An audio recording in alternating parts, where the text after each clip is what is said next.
Jose Rizal, the great national hero of the Philippines. On June 19, 1861, Jose Portasio Rizal Mercado y Alonzo Yolanda was born in Calamba in the Philippines, Laguna Province. At the early age of 3, the future political leader had already learned the English alphabet, and by the age of 5, Jose could already read and write. A brilliant student who became proficient in multiple languages, Jose Rizal studied medicine in Manila. In 1882, he traveled to Spain to complete his medical degree. While in Europe, Jose Rizal became part of the propaganda movement, connecting with other Filipinos who wanted reform. He also wrote his first novel, Noli Me Tangere, Touch Me Not, a work that detailed the dark aspects of Spain's colonial rule in the Philippines, with particular focus on the role of Catholic friars. The book was banned in the Philippines, though copies were smuggled in. Because of this novel, Rizal's return to the Philippines in 1887 was cut short when he was targeted by police. Rizal had been very vocal against the Spanish government, but in a peaceful and progressive manner. For him, the pen was mightier than the sword. While in Barcelona, Rizal contributed essays, poems, allegories, and editorial to the Spanish newspaper La Solidaridad. Most of his writings, both in his essays and editorials, centered on individual rights and freedom, especially for the Filipino people. As part of these reforms, he even called for the inclusion of the Philippines to become a province of Spain. But among his best works, 2 novels stood out from the rest, Noli Me Tangere and El Filibusterismo. In both novels, Rizal harshly criticized the Spanish colonial rule in the country and exposed the ills of Philippine society at the time. And because he wrote about the injustice and brutalities of the Spaniards in the country, the authorities banned Filipinos from reading the controversial books.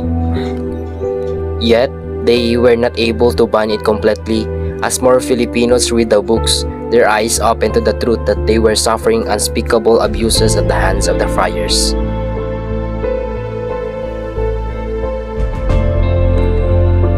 Upon his return to the Philippines, Rizal formed a progressive organization called the La Liga Filipina.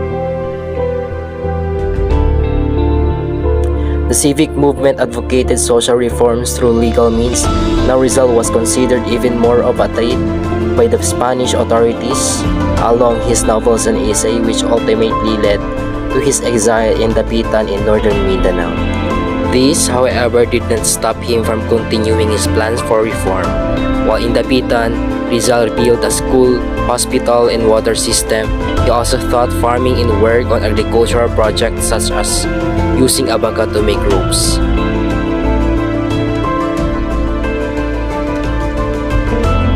In 1896, Rizal was granted leave by then Governor General Blanco after volunteering to travel to Cuba to serve as doctor to yellow fever victims.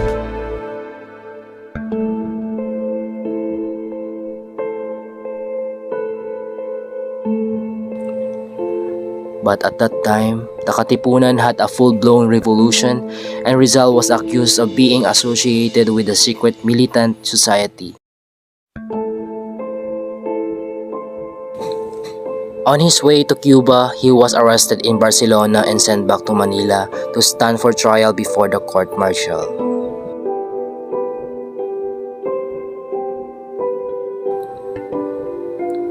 Rizal was charged with sedition, conspiracy, and rebellion, and therefore sentenced to death by firing squad. Days before his execution, Rizal bid farewell to his motherland and countrymen through one of his final letters entitled Mi Ultimo Adios, or My Last Farewell.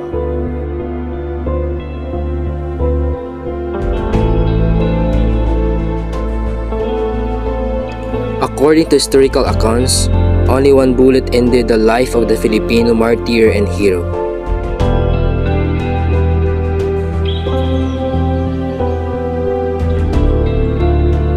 Today, Dr. Jose Rizal's brilliance, compassion, courage, and patriotism are greatly remembered and recognized by the Filipino people. His two novels are continuously being analyzed by students and professionals.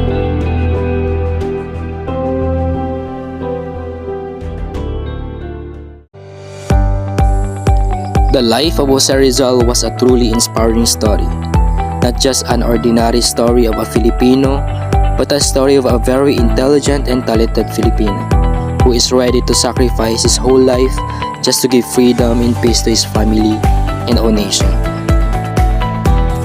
Rizal portrays the love of the country as a means of loving his fellow Filipino, thus helping them to attain justice from the evil and corrupt priests and Spaniards. Rizal wants to remind our young and future leaders that they are the future of our society. So we must be the light and hope for our future society.